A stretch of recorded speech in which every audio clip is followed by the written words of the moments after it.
السلام علیکم دوستوں، کمپلیٹ زیارت ان مدینہ منورہ گائیڈ پارٹ 2 ویڈیو میں جن زیارتوں کے متعلق کمپلیٹ ڈیٹیل میں بات کریں گے، سب سے پہلے ان کا مختصر سا جائزہ لیتے ہیں۔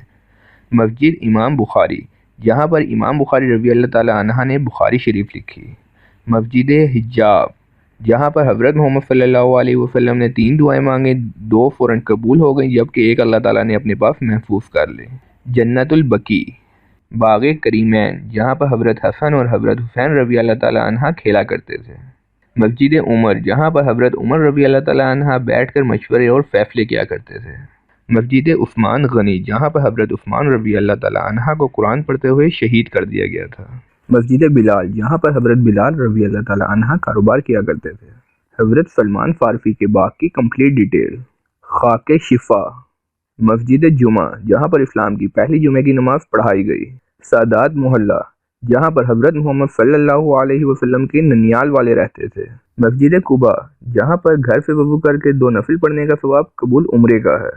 بنو نجال کا قبیلہ، جہاں پر مدینے کی بچیوں نے حضرت محمد صلی اللہ علیہ وسلم کا استقبال طلع البدر علینا نعت پڑھ کے کیا۔ ان سب چیزوں کے بارے میں کمپلیٹ ڈیٹیل میں بات کریں گے تو ہمارے ساتھ رہیے گا۔ معزز حجاج کرام، الحمدللہ ہم مدینہ پاک کی زیارتوں پہ تشریف لے جا رہے ہیں۔ یہ مدینہ کی زیارتیں قسمت والوں کو نصیب ہوتی ہے۔ اس کی خواہش بہت سارے لوگ کرتے ہیں، لیکن یہ اللہ کی توفیق ہے کہ اللہ نے آپ لوگوں کو قبول فرمایا۔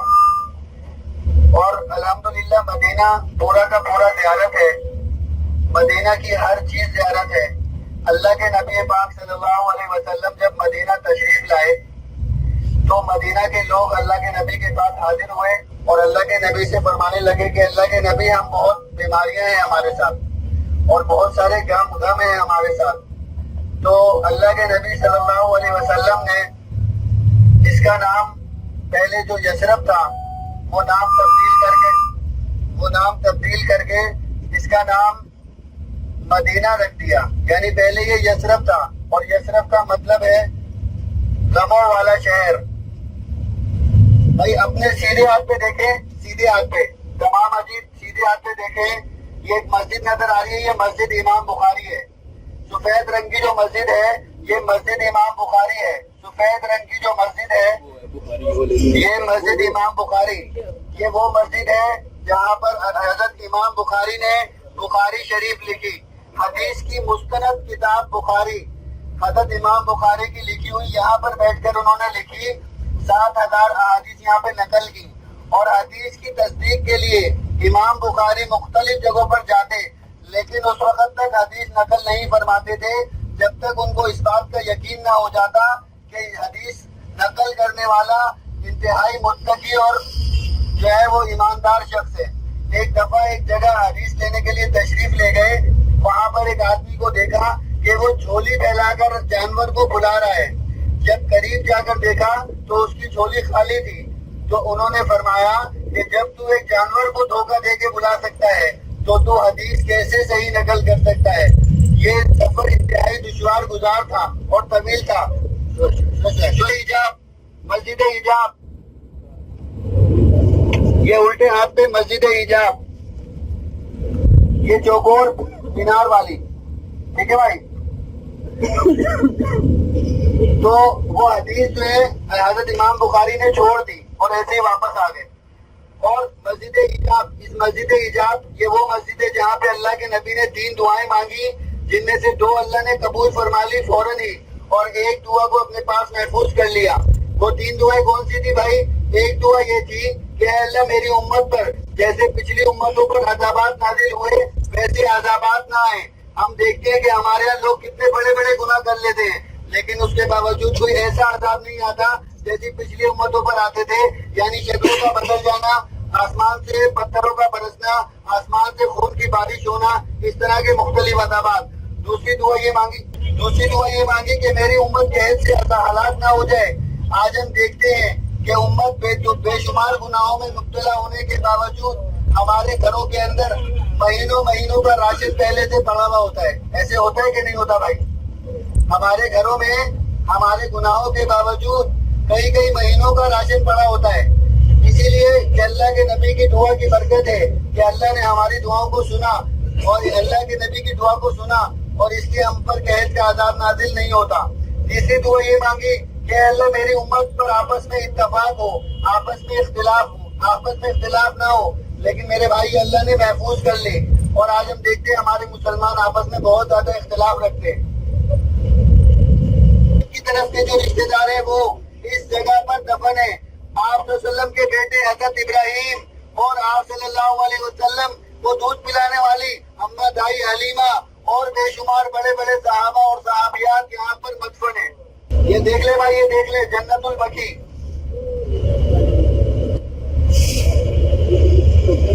سیدھے ہاتھ پہ باغ کریمین سیدھے ہاتھ پر حضرت امام حسن حسین رضی اللہ تعالیٰ عنہ اس باغ میں کھیلا کرتے تھے۔ یہ ابھی آئے گا، یہ بلڈنگ ختم ہوگی تو سیدھے ہاتھ پہ وہاں مشینیں لگی ہوئی ہیں، کام ہو رہا ہے، اس کو ختم کر دیا گیا ہے، لیکن میں آپ کو دکھا رہا ہوں پھر بھی۔ یہ دیکھ لے بھائی، یہ دیکھ لے سیدھے ہاتھ پر اپنے سیدھے ہاتھ پہ دیکھیں گے، یہ والا بالکل یہ والا، یہ جس میں مشین لگی ہوئی کام ہو رہا ہے، یہ باغ کریمین، یہ ہے باغ کریمین۔ اور اب بھائی آپ کے سامنے جو میں مسجد آپ کو دکھانے لگا ہوں اس کا نام ہے مسجد عمر، حضرت عمر رضی اللہ تعالیٰ عنہ 22,000 مربع میل پر، یہ والی نہیں ہے بھائی، یہ والی نہیں ہے، ابھی آئے گی میں بتاؤں گا۔ حضرت عمر رضی اللہ تعالیٰ عنہ 22,000 مربع میل پر حکومت کرنے والے بادشاہ، اور ان کی مسجد آپ دیکھیں کتنی چھوٹی سی، اور وہ اس جگہ پر بیٹھ کے مشورے کیا کرتے تھے اور فیصلے کیا کرتے تھے۔ اور اس کے بعد آئے گی مسجد غمامہ کا مطلب ہے پاگل، وہ مسجد ہے جہاں پہ اللہ کے نبی نے عیدین کی نمازیں بھی پڑھی۔ اب آپ سوچیں گے کہ مسجد نبوی کے ساتھ مسجد عیدین کا کیا نسبت ہے؟ میرے بھائی، عید کی نماز اللہ کے نبی نے اس مسجد نبوی سے الگ پڑھی، اس کو مسجد عیدین بھی کہتے ہیں۔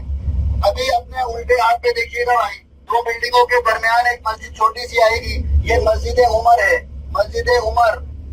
یہ دو بلڈنگوں کے درمیان اپنے الٹے ہاتھ پہ دیکھیں، سامنے دو بلڈنگوں کے درمیان، یہ دیکھیں آگئی نظر، یہ مسجد عمر ہے، یہاں پہ حضرت عمر بیٹھ کے فیصلے کیا کرتے تھے، مسجد عمر۔ اور اب اپنے سامنے دیکھیں کالے پتھروں والی ایک مسجد نظر آ رہی ہے، مسجد غمامہ سفید مینار والی، اس کے پیچھے گلابی مینار والی نظر آ رہی ہے مسجد، یہ حضرت ابو بکر صدیق رضی اللہ تعالیٰ عنہ کی مسجد، یعنی ان کا گھر تھا یہاں پہ، اور ان کے پیچھے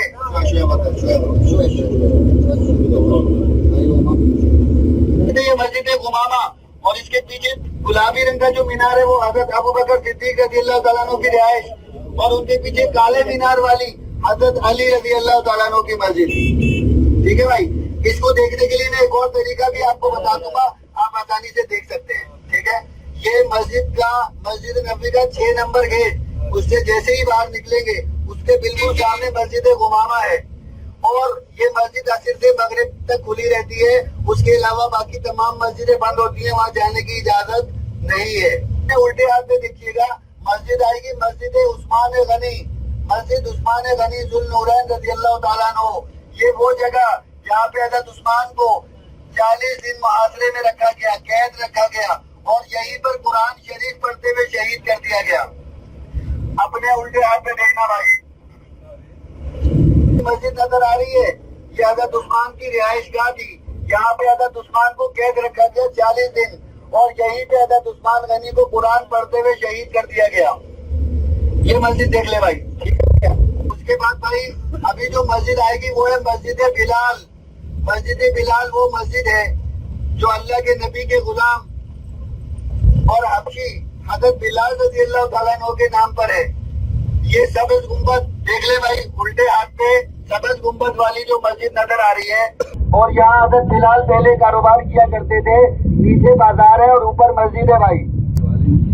اچھا بھائی، ابھی حضرت بلال رضی اللہ تعالیٰ عنہ کے بارے میں ذرا سا سن لیں کہ یہ وہ صحابی ہیں کہ جن کا رنگ تو سیاہ تھا، جن کے ہونٹ بھی موٹے تھے، صورت بھی نہیں تھے، لیکن اللہ کے یہاں کیا قدر تھی، ذرا سنیے گا کہ اللہ کے نبی صلی اللہ علیہ وسلم معراج پر تشریف لے جاتے ہیں اللہ کے یہاں، اور آسمانوں پر اللہ کے نبی صلی اللہ علیہ وسلم موجود ہیں. آپ کو کسی کے قدموں کی آہٹ کی آواز سنائی دیتی ہے. آپ حضرت جبرائیل امین سے پوچھتے ہیں اے جبرائیل یہ کس کے قدموں کی آہٹ کی آواز ہے؟ حضرت جبرائیل فرماتے ہیں اللہ کے نبی یہ آپ کے غلام حضرت بلال حبشی کے قدموں کی آواز ہے.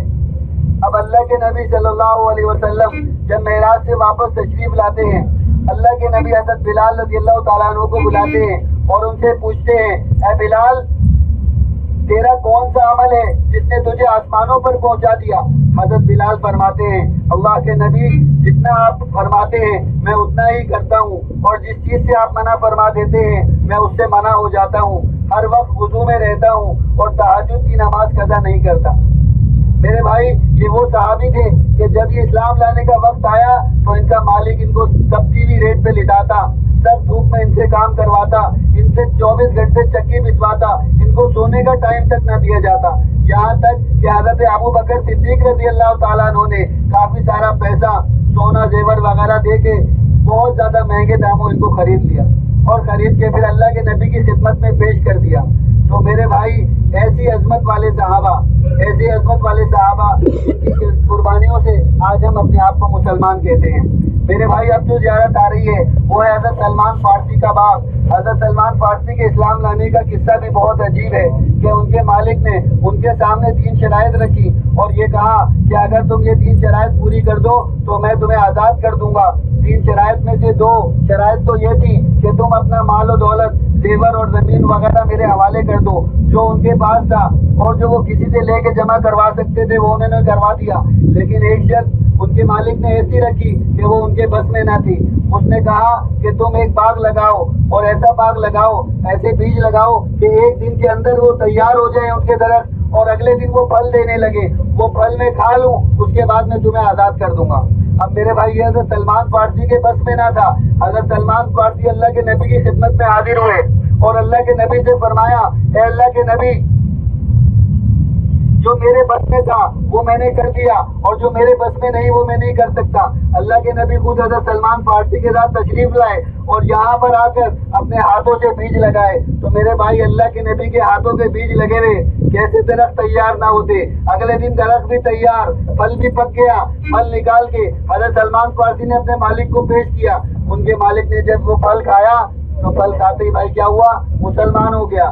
اور نہ صرف مسلمان ہو گیا بلکہ پورا باغ ہدیہ کر دیا. اپنے قدموں کے نیچے سے مٹی نکالی اور وہ مٹی ان صحابہ کو دی. ان لوگوں نے وہ مٹی استعمال کی، اللہ نے ان کو شفا عطا فرمائی. اس کے بعد سے اس کا نام پڑ گیا خاک شفا.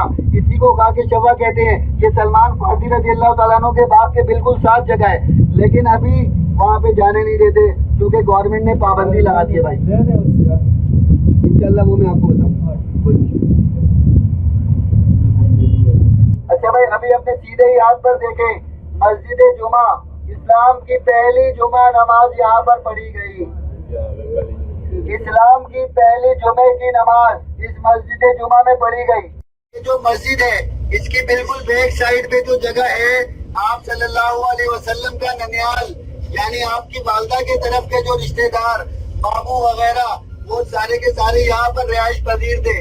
اپنے یہ جگہ یہ آپ سلم کے ننیال والے یہاں پہ رہائش پذیر تھے. سادات محلہ الحمدللہ آپ نے یہ جگہ دیکھی آپ سلم کے ننیال کی جگہ. اور اب جو جگہ سب سے اہم جگہ ہے جو یعنی کہ اسلام کی سب سے پہلی عظیم عالیشان مسجد جس کی تعمیر میں اللہ کے نبی صلی اللہ علیہ وسلم نے اپنے ہاتھوں سے پتھر رکھے اور حضرت جبرائیل امین نے ان پتھروں کو سیدھا کیا. اس مسجد کا نام ہے مسجد قباء. مسجد قباء وہ مسجد ہے جس کے بارے میں اللہ کے نبی صلی اللہ علیہ وسلم نے فرمایا کہ کچھ صحابہ اللہ کے نبی کے پاس حاضر ہوئے اور صحابہ نے اللہ کے نبی سے فرمایا اے اللہ کے نبی مکہ کے جو لوگ ہیں ان کے پاس بیت اللہ ہے، وہ بیت اللہ کا طواف کرتے ہیں، وہ بیت اللہ میں صحیح کرتے ہیں اور ہم سے اجر و ثواب میں بڑھ جاتے ہیں اور ہم سے آگے نکل جاتے ہیں. اے اللہ کے نبی ہمارے پاس کیا ہے؟ اللہ کے نبی نے فرمایا صحابہ جو آدمی گھر سے وضو کر کے مسجد قباء آئے اور مسجد قباء میں 2